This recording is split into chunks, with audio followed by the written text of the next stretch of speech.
Mimi nataka niwaambie hivi, usalama ni kitu ya muhimu sana. Usalama wa taifa letu la Kenya ni ya muhimu sana. Tunapigana na wahuni na wakora na wahalifu pamoja na magaidi.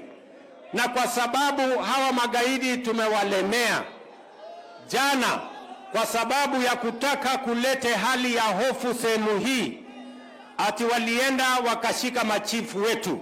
I want to promise the people of Mandera, hawa machifu lazima warudi nyumbani, na hawa wakora na wagaidi na wahuni tutabambana na wao. Nimekuja na Deputy Inspector General wa polisi yuko hapa, Bwana Masengeli, na nimemwambia Bwana Masengeli yuko area hapa.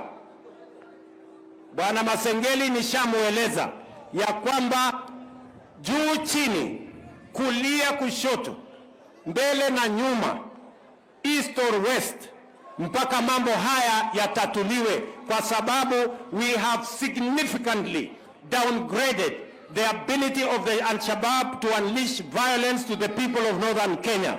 And we will not stop at anything until we make sure northern Kenya is safe like any other part of the Republic of Kenya.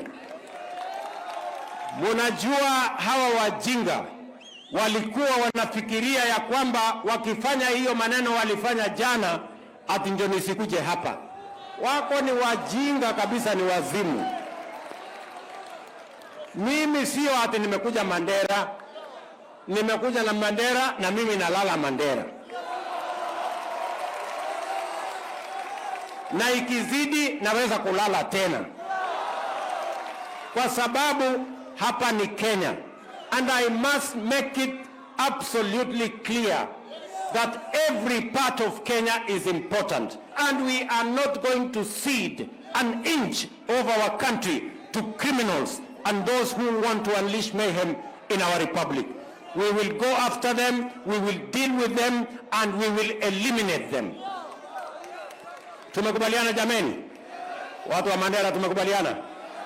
Vijana muko? Sikizeni.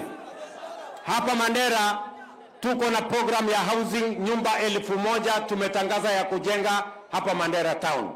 Nyumba 1000 tunajenga pale Ramo. Nyumba 1000 tunajenga pale Elwak. Soko ambayo nimekubaliana na viongozi wenu, tunajenga soko kubwa hapa Mandera town ya milioni 350. Tutasaidiana na county government hapa.